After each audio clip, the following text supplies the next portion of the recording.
Será que uma simples história para crianças pode ser a ferramenta mais poderosa que temos para a saúde pública? Pois bem, nesta análise vamos ver exatamente isso. Vamos desconstruir como uma tarefa como lavar as mãos se pode transformar numa aventura épica e descobrir os segredos de uma boa narrativa para mudar comportamentos. Vamos a isso?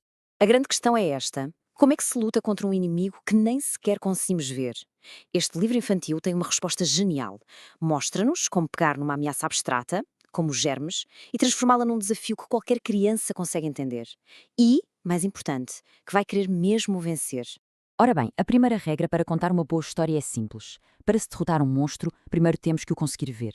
Ao dar uma cara, um nome e uma personalidade, nojenta ao inimigo, a história transforma aquele medo vago dos germes num vilão de carne e osso que podemos de facto combater.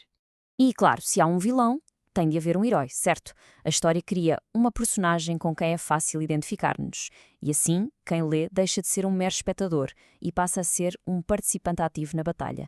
Este herói não é só uma personagem, é quase como se fôssemos nós ali, a descobrir a nossa própria força.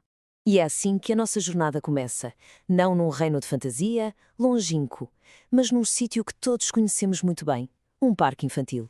Este é o chamado à aventura para o nosso herói do dia-a-dia. E aqui conhecemos o Lino, o nosso herói improvável, a fazer o que as crianças fazem de melhor: brincar na terra. O facto de a história começar com uma cena tão familiar faz com que a lição que vem a seguir não pareça um sermão, mas sim uma descoberta que fazemos juntamente com ele. E aqui está o toque de gênio da história. A figura da mãe, a mentora, não dá uma ordem, ela partilha um segredo. E, de repente, lavar as mãos deixa de ser uma tarefa chata e passa a ser a ativação de um superpoder. Esta pequena mudança de perspectiva muda tudo. Transforma a obediência em poder. Toda a boa história precisa de um bom conflito, não é verdade? E aqui a coisa é muito clara. De um lado, os guardiões da higiene.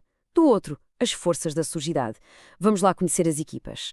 E cá está ele, o germe. Ele não é só mau, ele é pegajoso, nojento, a personificação de tudo o que é sujo. A ideia é mesmo essa: tornar a ameaça dos germes em algo que nos dá um certo arrepio, algo que conseguimos visualizar e detestar. E este confronto diz tudo. Já não estamos a falar apenas de uma criança e um monstro. Isto é o limpo contra o sujo, a saúde contra a doença. Ao colocar as coisas desta forma, a história eleva uma tarefa tão banal como lavar as mãos ao nível de uma batalha épica pelo bem-estar. Já se sabe, a união faz a força. E a história percebe isso muito bem. O Lino não guarda o superpoder só para ele. Pelo contrário, ele partilha-o.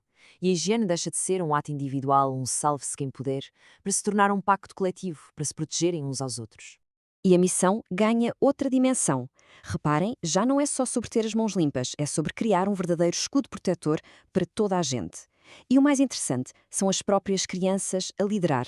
Elas não estão só a seguir regras, estão a tornar-se as guardiãs da saúde do seu próprio parque. Muito bem, a equipa está formada, a teoria está assimilada, agora vem o grande teste, a batalha final. Vamos ver como é que os nossos heróis se saem perante as maiores dificuldades. E claro, o vilão ataca. E ataca onde dói mais. Num piquenique, um símbolo de alegria e comunidade. Com a sua arma mais, nojenta, o bafo de sujidade. De repente, a ameaça é real, é pessoal. E, sim, provavelmente cheira muito mal.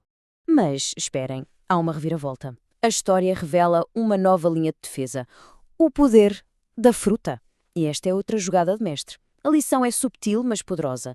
A luta contra os germes não acontece só no lavatório, também acontece no prato. A verdadeira força vem de dentro. E com esta super força vinda da fruta, eles estão prontos para o contra-ataque. O mais importante aqui é o visual. A história não se limita a dizer comam fruta porque faz bem.